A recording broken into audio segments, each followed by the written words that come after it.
I will call the committee to order, and I will ask the clerk to please call the roll.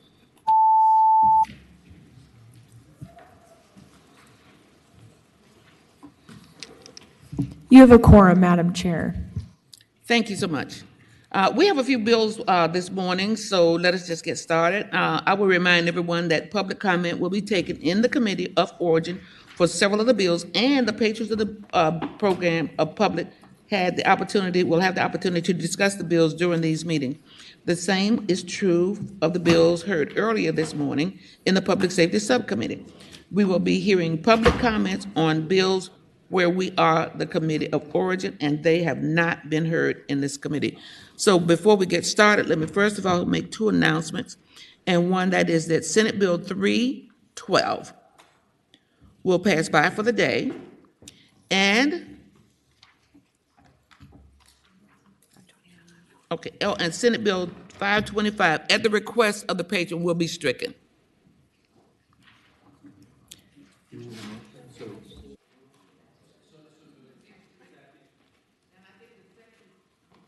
I need the motion on the second bill, and that's Senate Bill 525, because the request for the bill to go back for the day doesn't require a vote.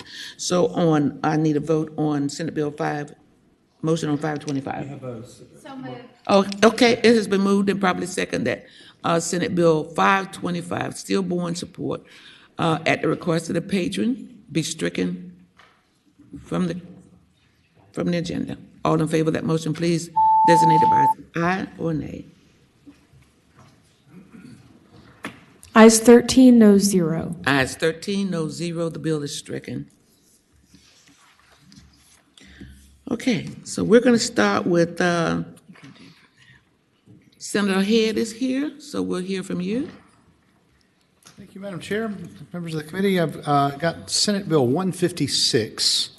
Please turn your attention to Senate Bill 156. And it is. And, Madam Chair, this is the bill for the Wells Fargo announcement in Roanoke. This is an economic development project. It marks the largest non-manufacturing economic development deal that has been done west of the Blue Ridge, bringing in 1,100 new jobs that are going to average over $52,000 a year. This is a really, really big deal for our side of the state. This has already been reviewed by MEI and approved. I think Senator Locke was there at that meeting when this was brought up, and it is there before you. It's I think $87 million in salaries, and this is a $15 million investment spread out over 10 years. So the bill is here. I think that we've got someone from VEDP here as well, Nicole Riley, if they have any other questions for some of the finer details on that. But this is the bill, and would really appreciate your approval.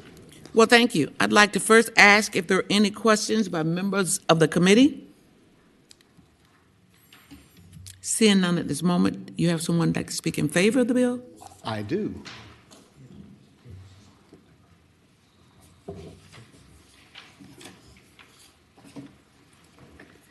Good morning, Madam Chairman, and the members of the committee. Nicole Riley, Senior Vice President for Policy at VEDP. This is our typical MEI-approved project. This is the legislation that codifies the Custom Performance Grant, and it is $15 million over a 10-year term. These are post-performance payments agreed upon by the metrics between the Commonwealth and the company that they make, throughout that term. That is when they would receive their payments if they meet their job and capital investment metrics. We do have in the introduced budget, they would be eligible for their first payment in FY 25 at $1.6 million and $1.4 million in FY 26, and both of these are already in the introduced budget. Thank you, Nicole. Would there be other members from the audience who would like to speak in favor of the bill? Anyone in the audience who would be opposed to the bill? Move to report. Second. It has been moved and properly seconded that Senate Bill 156 be reported. All in favor of that motion, please designate electronically, yea or nay. Ayes 13, no 0. Ayes 13, no zero. The bill will be reported. Thank you. Madam Chair. Thank you, Senator Head. Next up is Senator Hackworth. Good morning, Madam Chair, members of the committee. So Senate Bill 25 was voted out unanimously and re-referred to Finance from the Ag Committee. And what this does, it removes the provision in Virginia's Brownfield program that only permits federal funds to fund the program. This is permissive, and so what it would do, state funds would only be used if available. There is no mandate. The more projects that are sited on former brownfields mean less impact to important natural resources. And, in summation, for us that support solar fields but are opposed to using farmland and timberlands for siting, this legislation will help make brownfields more attractive to the solar investment. So with that, I ask to move the bill. Thank you, Senator Hackworth. Any questions by members of the committee?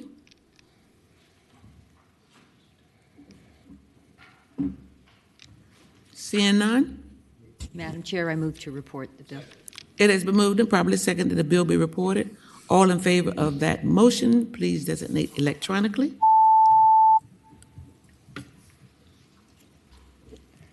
Ayes 13, no zero. Ayes 13, no zero. The bill is reported. Thank you, Madam Chair, Senator members of the Hackworth. committee.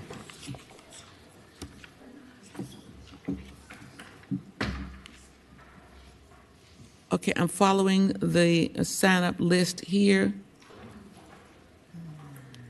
Is Mokai here? Actually, Perry's doing that. Perry's doing it. Okay. Senator Perry. Good morning, Madam Chair, members of the committee. I'm here to talk about Senate Bill 129. In 2022, Senator Ruff sponsored the authorizing language creating the Forest Sustainability Fund, which reimburses localities that enroll land in forest land use taxation. This innovative conservation program enables localities to provide critical tax relief for the 408,000 individuals and families that own nearly 13 million acres of forest land across the Commonwealth. The program received an initial deposit of $1 million. After the first year, however, the program worked extremely well. However, under the current allocation rules, a few localities received a disproportionate amount of funds. SB 129 simply changes the allocation formula in the code to institute a cap and a floor to ensure every locality which participates in the program receives funding. A Department of Forestry needs assessment of just the existing localities participating in land use was $72 million. We have a budget amendment for $10 million over the biennium, and this bill will ensure that all localities participating will receive some funding. The Virginia Forestry Association supports the bill, and the Executive Director, Corey Connors, is here in the audience to answer any technical questions the committee may have. I, too, am happy to answer any questions. Please come forward.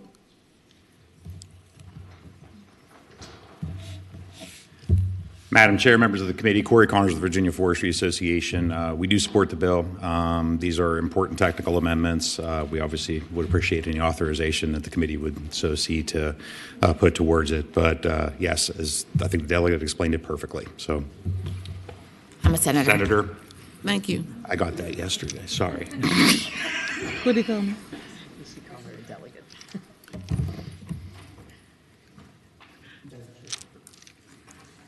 Senator Favola. Thank you, Madam Chair. Question, I expect the localities that would be affected by the allocation of this fund are in agreement with the changes, the distribution changes. Madam Chair, I would answer the senator by saying yes, we are of an understanding that they are. Thank you. Senator McPike. Thank you, Madam Chair. I guess this question to staff, is there a separate budget amendment associated with it? The bill itself does not provide a cost measure, but is there a separate budget amendment associated with it? Madam Chair, Senator McPike, the patron did submit a budget amendment, but the fund currently does not have any funding in it. It did have funding of $1 million in fiscal year 2023, but was not in the base funding that came forward in the introduced budget. Okay, follow-up question, Madam Chair. Senator McPike. Thank you, Madam Chair. And so there's really two separate actions, one of which is on the bill itself. Funding is independent, therefore, so this can proceed and make final funding decisions later on. That's correct. Thank you. Questions? Any other questions of members of the committee? I'm ready. I can make a motion. Unless Senator Perry, if you have any more information you'd like to add. No, Madam Okay. Chair. Senator Favola? I move that Madam Chair, I move that we report Senate Bill 129. Second. It has been moved and probably second that the bill be reported. All in favor, please designate electronically. Nays have the same right. Thank you. Ayes 13, no 0. Ayes 13, no 0. Senate Bill 129 will be reported. Senator Pekarsky? Good morning, Madam Chair, members Good morning, of the Senator. How are you? committee. Fine. This bill would look familiar to Yes, it was to my you bill from last and year. those on the committee. I am presenting Senate Bill 393 this morning, which is a bill that requires the MEI Project Approval Commission to consider, prior to recommending approval of any major employment and investment project, whether a business commits to maintaining a balanced board of directors based upon gender and racial diversity. A balanced board in this bill is defined as a board of directors with at least 30% of membership consisting of women and historically underrepresented groups. The business would also commit to updating such disclosure annually. Virginia should be a leader in promoting good investment practices. Investors are pushing corporate boards to be diverse because companies with diverse boards are more profitable, have better employee retention, and are less risk averse. One such investment brokerage firm, Goldman Sachs, will not fund an initial public offering if your company does not have a diverse board. NASDAQ requires board diversity for their listed companies. This bill, it should be noted, does not mandate nor require businesses to have diverse boards to meet MEI Project Approval Commission approval. This is only an additional consideration for the Commission during their approval process when a company asks for financing for individual incentive packages for major employment and investment projects to be financed by the Virginia Public Building Authority. There is no cost to the state of Virginia since board composition will be monitored in the annual report that the corporation provides to the MEI Project Commission. And in conclusion, I hope you will support this bill and happy to try to answer any questions. But I do believe this came before all of you last year as well. Yes, it did. Senator Pekarsky, if you have speakers who would like to speak to the bill, anyone in the audience like to speak in favor of the bill? They were able to make it. No, I don't think there's anybody here this morning. Any opposition? Members of the committee? Madam Chair. Senator? Yes. Bosco? Thank you so much. Senator, I am so glad that you're bringing this bill forward. It is much needed in the United States as well as in Virginia, and I look forward to being able to vote for it. Thank you for bringing it forward. It's a really good step in the right direction. Thank you, Senator. Questions by any other member of the committee? Well, then I'd like to entertain a motion, especially since it was my Madam bill Chair. last year. I move that we report the bill. Second. It has been moved and properly second that Senate Bill 393 be reported. All in favor of that motion, please designate electronically, and nays have the same right.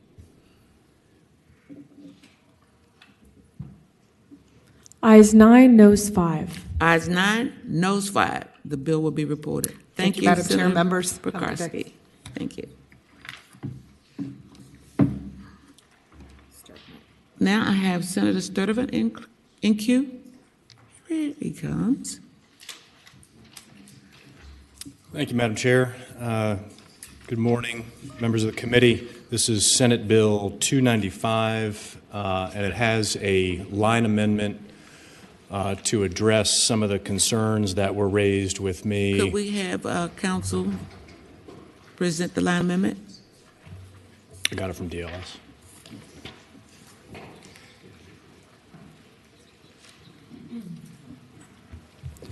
Madam Chair, the amendments begin on line 26. We are striking transact business in Romanet 2.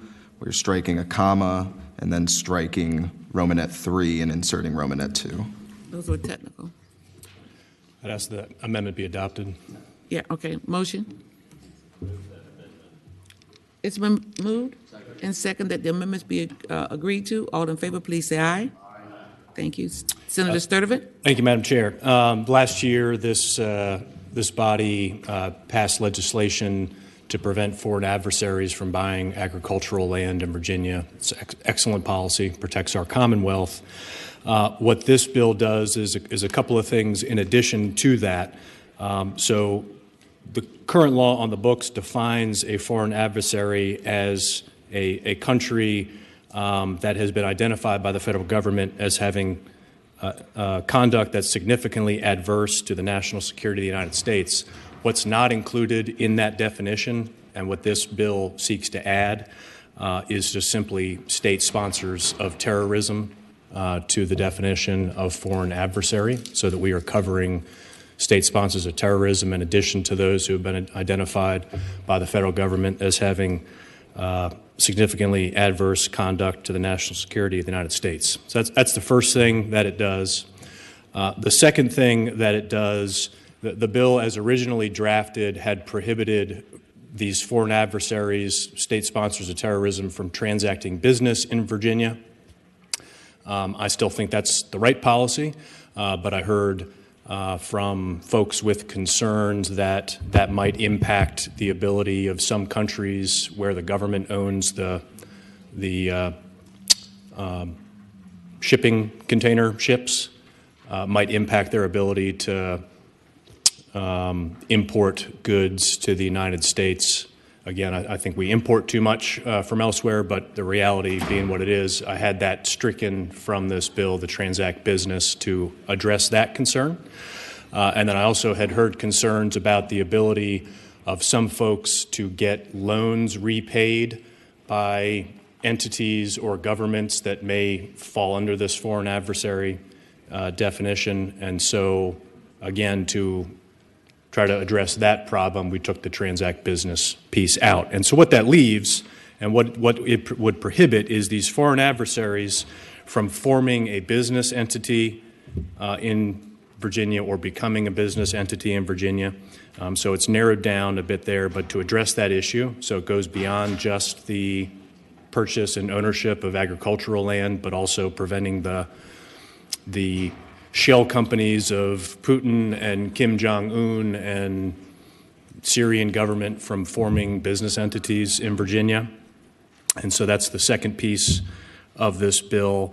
And then, while it's wonderful that we prevent these foreign adversaries from buying agricultural land or land that is zoned agricultural, there's a lot of land that's got other zoning regulations that are not agricultural that are still in these in the areas surrounding federal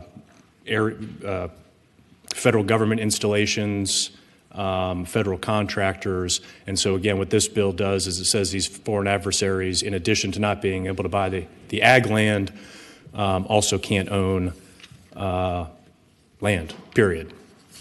And that's to protect. What we saw with the Russian invasion of Ukraine was that the Russians hit the Ukrainians with a major cyber attack before their invasion. Obviously, in a cyber world, that can happen from anywhere, but it's a more acute problem when it can happen from within a country's own borders. And with the number of data centers we have here in the Commonwealth, with the number of federal installations we have here in the Commonwealth, providing this additional protection is what this bill seeks to do. Thank you, Madam Chair. Madam Chair. Sorry, turn my mic on. I have two senators in queue. I now have three. In this order, it came up Locke, McPike, and Borsco. That's the way they came up in the queue. Senator Locke. Madam Chair, I would like to ask the senator, is there a list somewhere of these state sponsors of terrorism and foreign adversaries that are known so that Virginia would know? not to engage in related business relationships with these individuals? Madam Chair, Senator Locke, yes, there is. In line 40 of the bill and in line 43 of the bill, it cites to the Code of Federal Regulations as well as to the U.S. Code, which specifically identifies those state sponsors of terrorism or those the foreign adversaries that have engaged in significant conduct against the national security of the United States. So it's Iran, Russia, Syria, North Korea. And the reason why this bill references those is because the federal government and State Department, Congress can change what countries are on there. But if the federal government has identified a country as falling into one of those categories, it's perpetually updated here in our code. Madam Chair, follow up. Would the reverse be true that that Virginia not engage in business transactions with those same countries?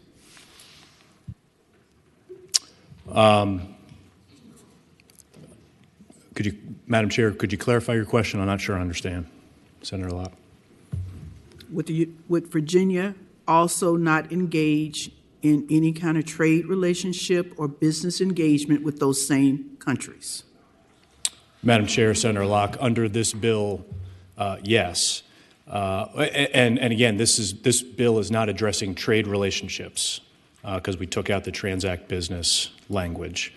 And so what this bill would say is that in addition to not being able to buy the agricultural land, those countries, the foreign adversaries, they wouldn't be able to buy land that's zoned residential, commercial, et cetera, industrial. And with this, for the simple reason being that not all land around or near secure areas or areas that are important to national security are not necessarily always going to be zoned agricultural. Senator Locke? Okay, I've had one name add to queue, but right now, Senator McPike, then Senator Borsco, then Senator Highsmith. Thank you, Madam Chair. I guess a clarification maybe from council. As I read the bill, this would also ban individual citizens of those countries from owning any interest in the United States. So if I'm displaced, if I'm a citizen and I moved in the United States, under this, I can't buy anything. Yeah, Madam Chair, Senator McPike, so Madam Chair, that was to council. I'm sorry. I did want council to clarify because there's some important language that has pretty far-reaching implications, and we already have foreign policy that's done in state and commerce at the federal level, and we're playing a little bit of that here, but it does have very specific implications. Absolutely. Council, please. Sure. So, Madam Chair, if you look at line 41 of the bill, it says any foreign government or non-government person who is a citizen of a country designated as a state sponsor of terrorism. So, Senator McPike is correct. Thank you. Madam Chair, thank you. We've heard a lot of talk about national security and the importance of this. I would ask the patron of the bill, who from the Pentagon asked you to carry this bill? Madam Chair, I saw what this body did last year, which I thought was smart, which was protecting Virginia agricultural land from being sold to foreign adversaries.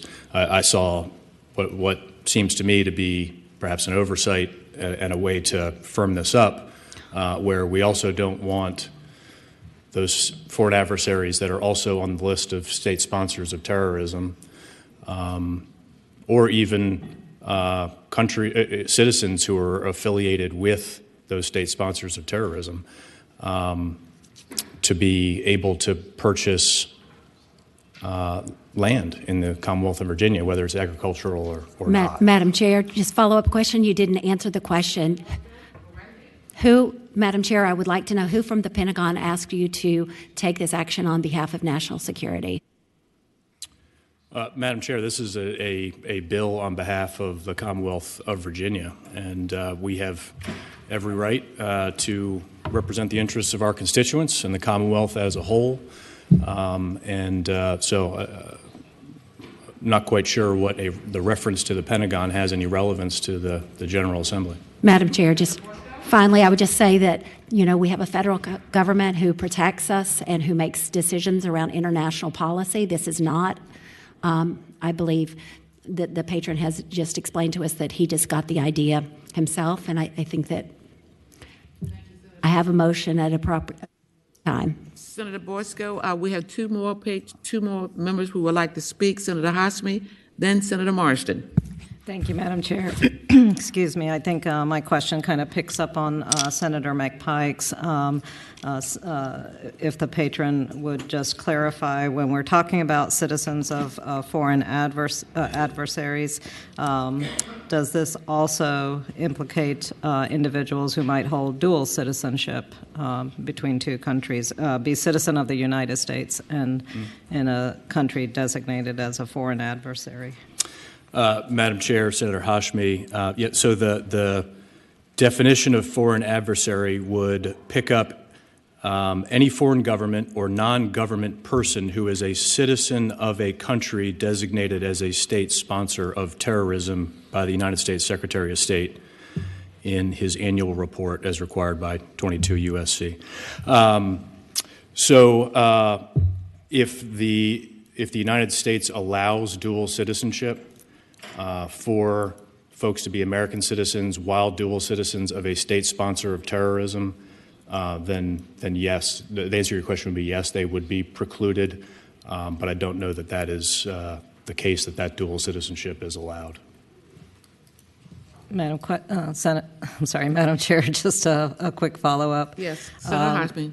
Thank you, Madam Chair. So the designation of foreign adversary could be a fluid one based on changing international politics and dynamics. And so if an individual is so designated and holds property, but then the designation changes based on federal policy, would that individual have to divest all ownership? Madam Chair, Senator Hashmi, yes. If a government or an individual associated with that government is identified as a state sponsor of terrorism, then yes, they would fall within this bill. Further questions, Senator Hashmi? Senator Marsden. Thank you, Madam Chair. I share Senator Hashmi's concern on the dual citizenship issue. I think some of the dual citizens we may see are people who have, come here to escape those regimes. And I think that perhaps might need to be addressed in the bill. But I would say, and I would ask this question, at a minimum, does this tell these countries and what have you that at least we're paying attention here in the United States to these potential threats? Madam Chair, Senator Marsden, absolutely, and it's also an opportunity for, I think, this body to understand where some of those foreign interests may already exist, and what connections they may have to our Commonwealth. And so, while I think this is the right bill to make it to the floor, it's nonetheless something that we need to be looking at closely. Madam Chair. Senator Marsden. Thank you, Madam Chair. Would you consider an amendment to the bill that would account for those dual citizens, to this bill? And I would ask if that could be done in concept here. I don't know what the fate of this bill is going to be, but before I could vote for it, I would need to see the protections there for these individuals. Madam Chair, Senator Marsden, absolutely happy to do that in committee or work with you to make that amendment on the floor as necessary. Senator Marsden, does that conclude your question? Yes, Madam Chair. Okay. Senator Obenshain? Madam Chair, I have a similar question to Senator Marsden's, but maybe would go a little bit further in addressing some of the concerns in hopes that it would go a little bit further. I would ask the patron, in light of the questions about citizens of these countries, we have, believe it or not, a fairly, at least not an insignificant number of North Korean refugees in Northern Virginia who are here by choice, their choice, and their government would very much like to have them back, and we want to encourage that type of activity. I would wonder whether, Senator, you would consider a friendly amendment to, at line 41, strike or non-government person who's a citizen of a country and insert or agent thereof, so it would relate to any foreign government or agent thereof that is a state sponsor of terrorism, so that if it is an operative that can be proved to be an agent of the Syrian government or the Iranian government or North Korean government, as opposed to a legitimate refugee, would that be considered a friendly amendment? Madam Chair, Senator Obenchain, absolutely. I think that that makes good sense, and I appreciate the committee's insights on that. Very helpful. Thank you. I would move that. Senator Obenchain. I would move that. Second. Speaking. Council, we're going to finish with this one first. Council, did you get that? Okay, all in favor? May I speak to the amendment before we vote? Yes. Senator Eben. I just think this is adding even more complexity. We're not really a foreign policy body.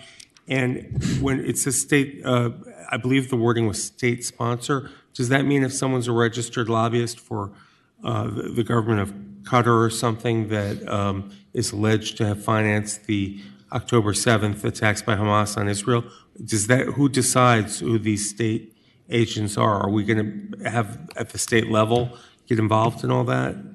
Senator Sturtevant. Madam Chair, Senator Eben, Qatar is not on the state sponsor of terrorism. I suspect you would not be able to have a registered lobbyist on behalf of the country of North Korea or Syria. And I think to Senator Obenchain's and Senator Marsden's proposed amendments, it would be more clearly defining it as the government or an agent of the government. And again, from the senator's question referenced foreign policy and why we would be doing that here. The problem is if we don't do something like this, these entities under current law have the ability to purchase this property as it stands right now, and the federal government can't do anything about that. And so the onus is on this body to address this issue, to provide this protection for the Commonwealth. Madam Chair, just one more question. Senator Eben. So, Senator Sturtevant had commented that the federal government can't do anything about it. I thought that the federal government was allowed to handle our foreign policy and think it's best done at that level, but I'm confused why the federal government couldn't do that if it felt a threat. Senator Sturtevant. Madam Chair, Senator Eben, as we passed the law last year to prohibit these foreign adversaries from buying agricultural land, federal government doesn't have the ability to come in and tell the Commonwealth who can and can't purchase land here. That's what these bills are designed to do, is to address that loophole. I have two more people. I have three. No, I have an amendment on the floor, but I have 4 people in queue. And the first one was Senator Obenchain, but you have a motion on the floor. So I'd like to entertain these other speakers first, if you don't mind. So it would be for Vola, McPike, and Stewart. Still have the amendment on. Yes. So would you address the amendment? He asked if he could speak first. I guess we do need to do that. Senator Obenchain, you had an amendment that you made, and I think we all understood from council. You got a second? I did move it, and I believe I had a second. Yes. And Madam Chair, just speaking very briefly to the amendment, I don't know whether the amendment cures the opposition, all of the opposition to this, but I do think that it addresses some of the concerns that were raised by members of the committee, and I think makes it a tighter bill. The question Senator Eben raised about agents thereof, there is a United States Department of State designation of these terrorist supporters of terrorism, state sponsors of terrorism. So that if it is an agent of one of those designated, it would be prohibited. But this doesn't open the question up as to whether we believe Qatar or Saudi Arabia or whatever country is a state sponsor of terrorism. The bill is tightly drawn in that it specifically references the Department of State's designation. So I would hope that in an effort to at least get this in better form, that this achieves that goal and could assist in that regard. Before we deal with the motion, Senator Stewart, you're still in queue. Thank you, Madam Chair. Just in response to Senator Senator Eben's question, I believe it is the 10th Amendment of the Constitution that reserves those powers to the states. And so we get to make the decisions about our own land because it's not specifically enumerated as granted to the federal government. And it is properly before this body. Okay, we still have a motion on the floor. Senator Favola? Madam Chair, did you act on the amendment that? No, we did not. Okay. No, speakers asked to speak before we acted on the amendment. So we do have a motion on the floor to approve or not the amendment as given by Senator Obenchain. All in favor of that motion, say aye. Aye. Those opposed? No. No. I have pretty good hearing. It sounds like an aye. So I want to do this electronically so that I can determine the ayes from the nays. All in favor of the motion pronounced by Senator Obenchain, please vote aye. Those opposed, nay.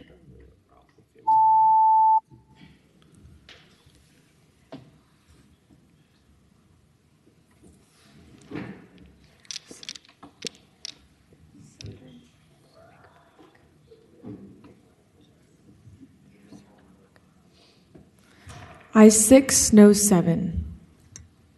Ayes 6, no 7. The motion by Senator Obenchain does not pass. Now we need to go to a motion for the bill. Senator Borsco wants to speak first. Senator Borsco. I move that we pass this by indefinitely. Okay. That's okay. It has been moved and properly second that the bill be passed by indefinitely. All in favor of the motion, vote aye. Those opposed, vote no.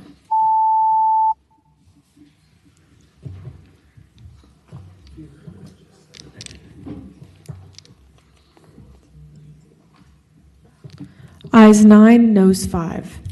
Ayes 9, nays 5. The bill will be passed by indefinitely. Senator Sturtevant. Members of the committee.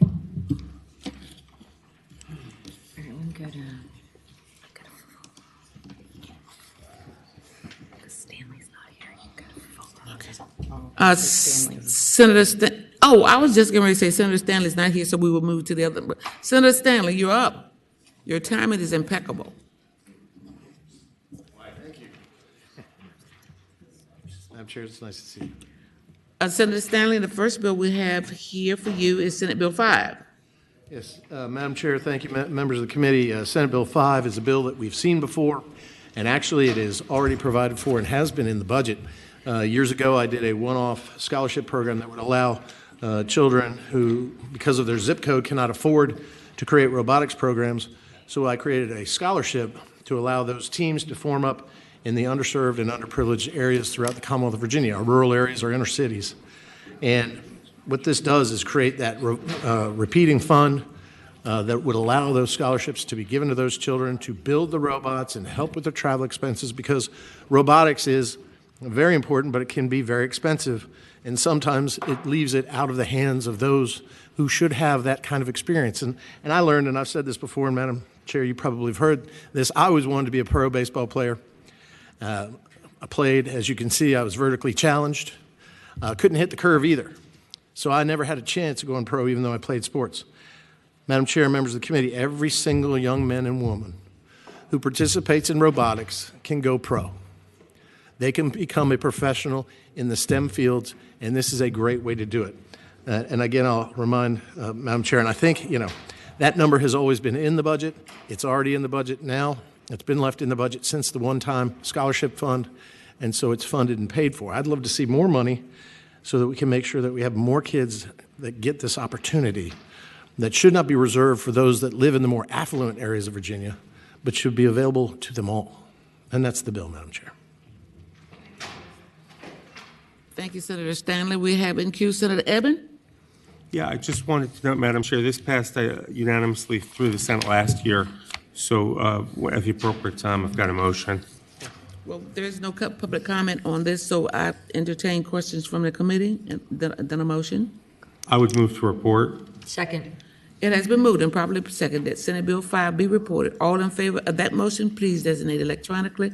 Those opposed have the same right.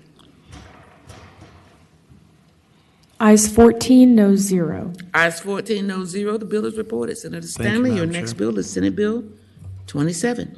Madam Chair, again, this is what we're trying to do is what I hear from corporations both in my region and outside our region, and even those that we're hoping to bring into our region to create jobs, is that what we're lacking in a lot of our public schools is the trades. That we used to have VOTEC centers. I remember I was, again, obviously I was destined to be an English major because I wasn't very good on the drill press.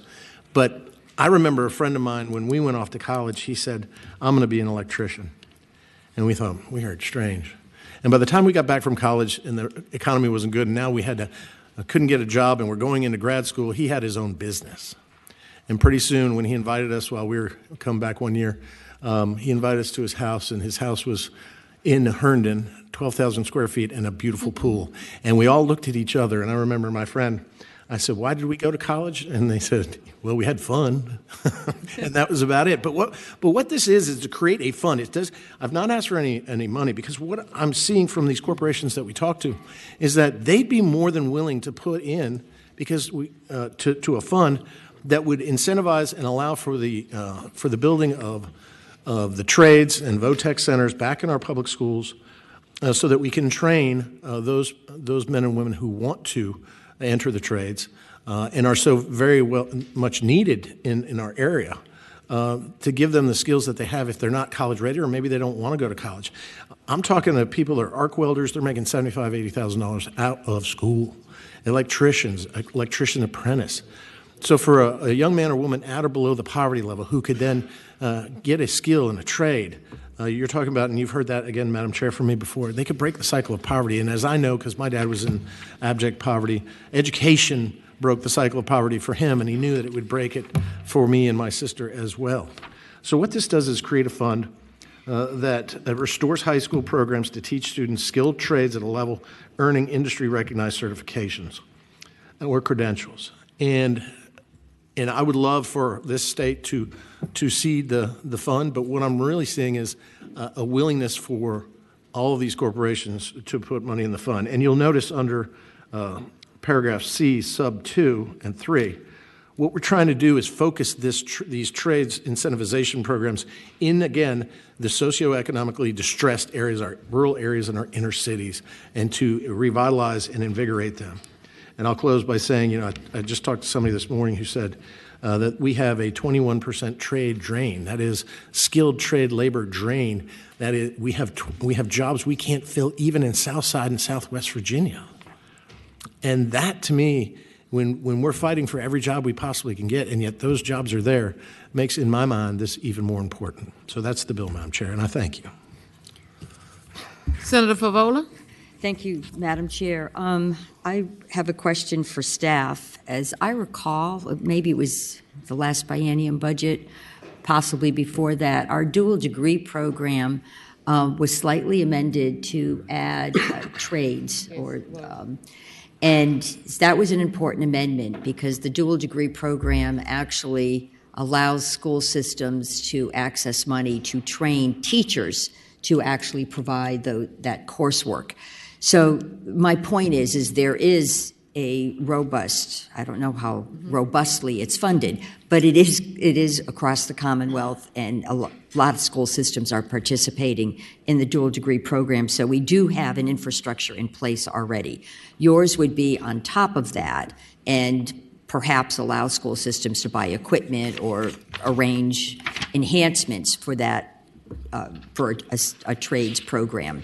Was that a fair presentation of your bill? Madam Chair, I'd answer Senator Favola by saying yes. And in fact, this brings the brick and mortar to what we're incentivizing or teaching teachers how to teach the trades, but they need the laboratory. When I was growing up, the Votech Center was in the back of our high school at Oakland High School in Northern Virginia. We had a huge Votech Center at Herndon High School, where kids would actually work half a day on their studies and then go there. We need those physical plants back. What this does is build the bricks and mortar, bring in the machinery, pay for the drill press or whatever it is, or even mechatronics or advanced technology stuff, and actually teach those trades right there on premises with our schools. And what I'm hoping is that the corporations that complain so much, that come here to Virginia, that we don't have enough trades, that they're willing to put their money where their mouth is and actually fund this fund, and maybe along with us. But I feel it's necessary to create the fund, Madam Chair and Senator Favola, and then let's get moving on it. And let's incentivize. Maybe there's some incentives next year after we've created the fund that will get the corporations to put the money in. But I've been told by them, if they had something like this, then they would participate. And I mean the corporations. I'm ready to make a motion, Madam Chair. I have others in the queue. I have Senator McPike. Thank you, Madam Chair. Like where the patron's going, I do have a couple concerns in terms of, obviously, there are some fiscal impacts in terms of the new structure, administrative. We've just also invested pretty significantly in creating the new workforce development organization, which is still ongoing. And I think this is an interesting idea, Madam Chair. I think I'd like to see how that organization matures, because they're doing a tremendous amount of change within the workforce development structure. This is an important effort, but we've also just spent all the time and effort going through that restructuring in omnibus last year, and Secretary Slater and his team is going through the entire restructure and trying to pick up these pieces from different parts of the organization. This is sort of inserting a new element at the time where we're going through this macro shift organizationally. And Madam Chair, my preference would be to not take on this additional cost at this point in time, but allow the workforce development restructuring to shake out over the next year, and then I think then come back and take a look at where it fits within the overall secretary and the overall reorganization that's going on across the Commonwealth, to make sure that the point of it is, and I serve on the Workforce Development Board, is to make sure we're hitting on all cylinders and with the right agencies and organizations, and they're starting to really find some good synergies. And so I don't want to have something new just as they're starting to really reform, Madam Chair, and would have a motion at the appropriate time. Thank you, Senator McPike. But before we go to a motion, I just want to inquire if there are any other members of the committee that would like to speak. There's no public comment. So, Senator Stanley, did you have something else? Did you want to wrap up before we go to a motion? I would wrap up, and I appreciate my friend Senator McPike's comments. But Senator McPike is younger than myself. And so he may not have, when he went to school, and hopefully it was in Northern Virginia, they might have, we saw a lot of our high schools kind of eliminate those areas. And so all I'm trying to do is, because I believe I'm a product of public education. I sent all my children to public education. I believe in Virginia's public education system. And I believe that it is best suited, if we can get back to that, and all we do is create an opportunity where these schools that may be in the rural or inner city areas have an opportunity, maybe partnering with a corporation through the fund, that create a VOTEC center, a vocational technical training center, that in fact is not going to just reinvigorate that type of education in our public system and may catch fire, but also it's going to reinvigorate that child that may have been thinking that the poverty cycle continues. and yet they can use our public education system if they're not college ready or intending or cannot afford it to go and get a trade. And Madam Chair, I'll close by saying this. Too many of our children that graduate from college are swimming in debt. If we can get our children trained right there at the high school, there is no debt.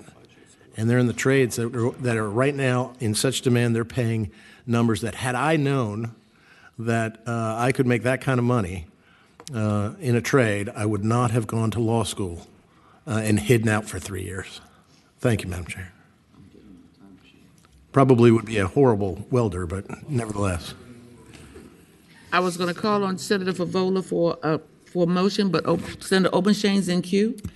Yes, Madam Chair, just very briefly, I want to tell you that this really is important, and it is not an alternative to college. I can tell you from personal experience, I have a son who was studying finance in college and did what every parent doesn't want to see. He dropped out of school and got a job building, digging foundations in January, February, and March, building forms and pouring concrete. Came home covered in red clay every day. And that's what you want as a parent of a college student, because they are supposed to say, I don't want to do this for the rest of my life. I want to go back to college. But he told me when I asked him, how do you like this work? He says, I love this stuff. And had never been exposed to that before, that 3-month period, and decided that wanted to go back to school, not to study finance, but to study building construction, and has been very successful. It changed his life. There are a lot of kids out there who I think, if exposed to these alternatives, are going to find a lot of different paths, whether it's college, whether it's starting a business, whether it's entering a trade. I happen to believe this is a great idea, great bill, and I would hope we would pass it. Senator Favola.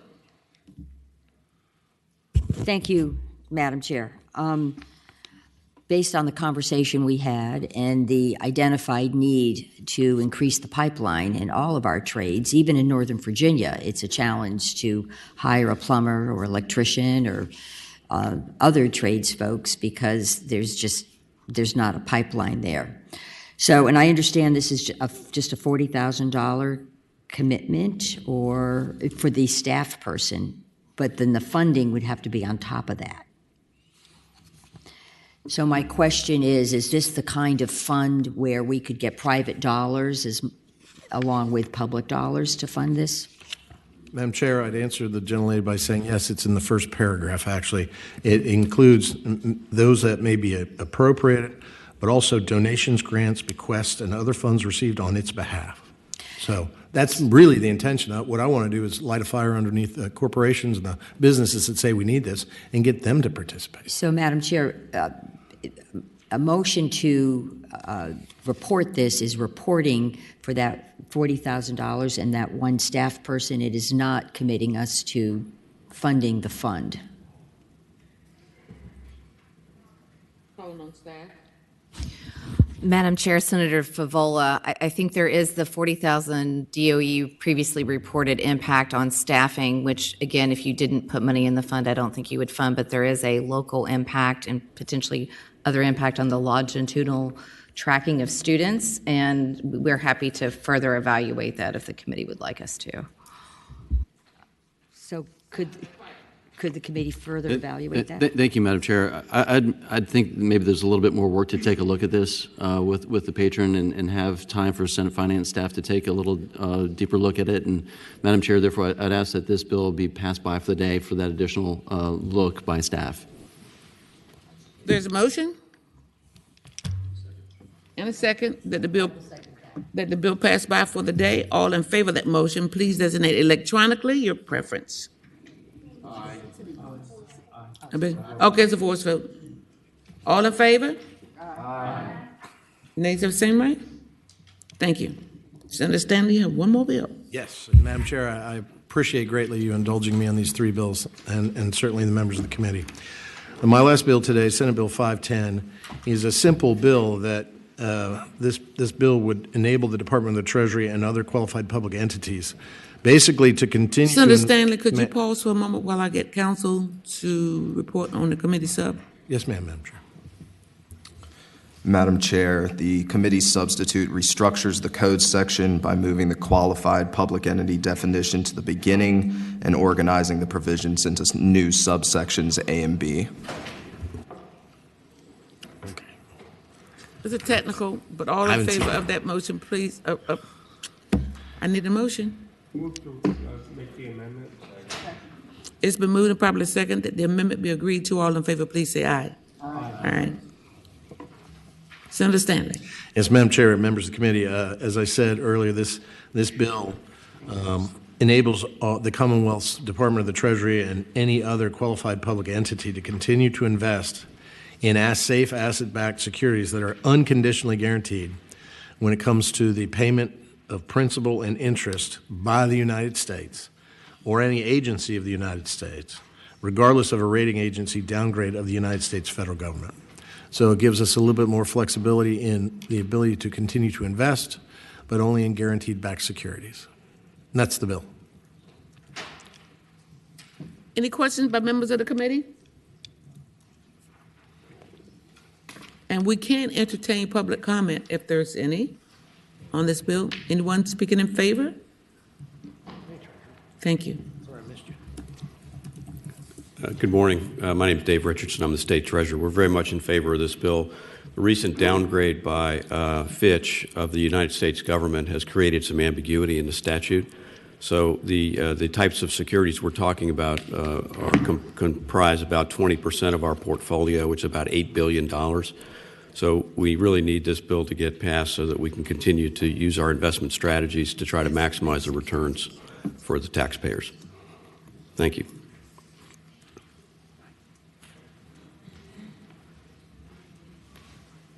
Any further comment from the public? Members of the committee? Madam Chair? Move to report the substitute. What he said, second.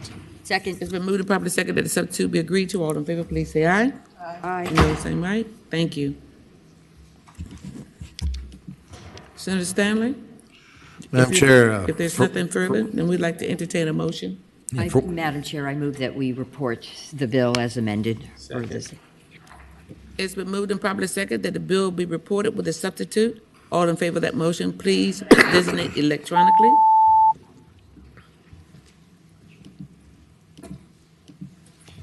Ayes 14, no 0. Ayes 14, no 0. The bill is reported. Thank you, Senator Stanley. Thank you, Madam Chair. With the substitute. Yes, ma'am. Thank you so much. Thank you, You're Madam welcome. That completes the block of bills for non-Senate Finance and Appropriations Committee members. And so now we will go to the committee members' bills. And we're going to start with Senator Favola, you're first with Senate Bill 19. Madam Chair, may I present the bill from here? Absolutely. Okay. This is very straightforward. What this bill does is it actually requires our residences that provide housing for individuals with substance use disorders. So it would pick up the VARS certified homes and Oxford homes, and it would require that those homes report serious injury or deaths in the same manner in which our licensed facilities have to report such incidences. It would allow DBHDS to come up with a regulation that would dictate how they should be reported, what a serious injury entails, et cetera, et cetera.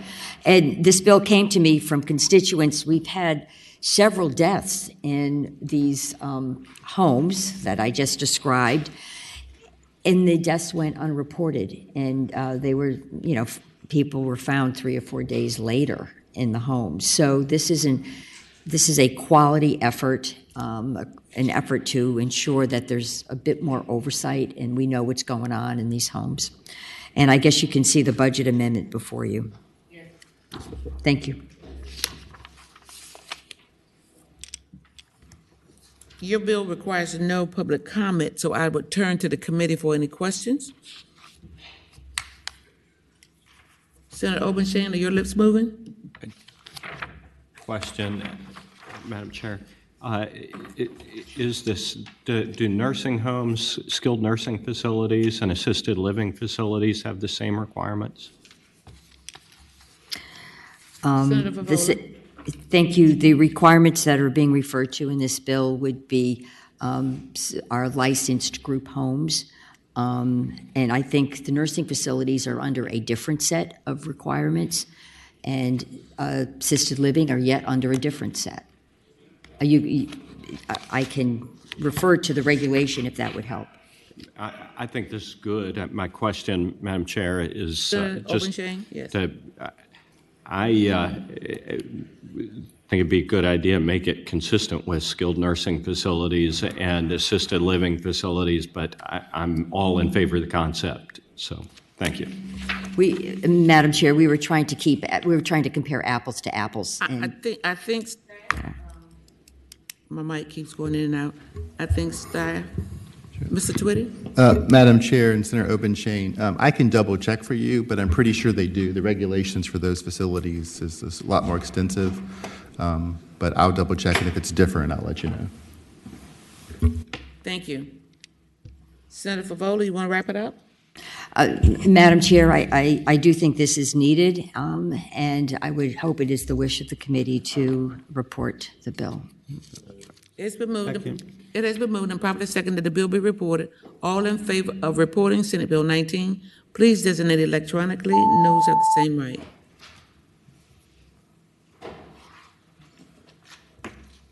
Ayes 14, no 0. Ayes 14, no 0. The bill will be reported.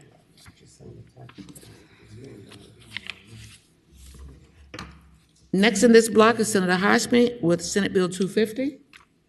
Thank you, Madam Chair. SB 250 is an effort to help the Commonwealth address the issue of our maternal health care and the disparities in maternal health that we see.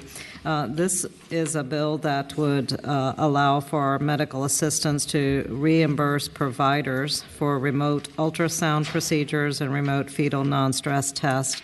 Many patients in remote rural areas, individuals who have a heavy workload that doesn't permit them to see their medical team during pregnancy, and individuals facing high-risk pregnancies who are not in a position really to drive to their provider to get an ultrasound or a fetal non-stress test would be benefited by this particular provision. So the bill simply takes the established CPT codes, the current procedural technology codes that are available for these technologies, and adds them into the what DMAS can provide. And according to DMAS, the services that are required by the bill are already covered under Medicaid, and there is no significant fiscal impact that's expected. Thank you, Senator Hashmi. And of course, there is no public comment on your bill, so I would turn to members of the committee for any questions. Seeing none. It's been moved and properly second that Senate Bill 250 be reported. All in favor of that motion, vote aye. Those unopposed, vote no. Ayes 14, no 0. Ayes 14, no 0. The bill will be reported. That's Senate Bill 250. That completes the Senate Finance members, and so now the next block will be those of public safety. And I would ask staff, Katie will summarize for us. Thank you. Madam Chair, the first bill that the Public Safety Subcommittee considered was Senator Steff's Bill 367. This bill establishes a task force on fentanyl and heroin enforcement. The subcommittee did recommend one amendment. As it came over, it had 2 House members on the task force and 1 senator. The subcommittee recommends to add 2 senators, and they recommend to amend and report the bill by a vote of 6-0. You've heard from staff? Do we have to move the amendment first, or? Yes. Yes. So I'll entertain a motion to approve the amendment. Second. It's been moved and properly second that the amendment be agreed to. All in favor, say aye. All right. The next bill considered was. No, we got to vote on it Oh, now. I'm sorry. Okay, so now, it has been moved and properly second that Senate Bill 367 be reported as amended. All in favor, please vote electronically, yes or no. Ayes 14, no zero. Ayes 14, no zero. Senate Bill 367 will be reported as amended. The next bill considered will be Senate Bill 369 from Senator Eben. It primarily incorporates companion animals into the existing Class 5 felony for certain malicious acts to livestock. There is one technical substitute. It changes the title to remove Can fowl. we get a motion on that amendment? It's been moved and properly second that the substitute be agreed to. All in favor, please say aye. Noes? None. Katie? And then the subcommittee recommends reporting the bill by a vote of 6-0. It's been moved and properly second that Senate Bill 369 be reported with the substitute. All in favor, please designate electronically, yea or nay. The next bill considered would have been Senate Bill 145 by Senator Head. He is still in conversations to potentially amend the bill with the Department of Criminal Justice Services, and so the subcommittee recommended that this be passed by for the day. So moved. It's been moved and properly second that the bill be passed by for the day. All in favor, please vote electronically. No, and say yeah. Just say aye. Aye. I was on a roll there for a minute. The next bill is Senate Bill 469, Senator Obenshain. This relates to penalties for pill presses, counterfeit drugs, and manufacturing fentanyl in the presence of a minor. The subcommittee recommends that this bill be reported by a vote of 6 yes, 0 no. It has been moved and properly second that Senate Bill 469 be reported. All in favor, please vote electronically, yea or nay. Ayes 14, no zero. Ayes 14, no zero. Senate Bill 469 will be reported. Madam Chair, that concludes the Public Safety Subcommittee report. Thank you so much. And that also completes the calendar for today. So, committee shall rise. Senate of Virginia, Richmond, Virginia.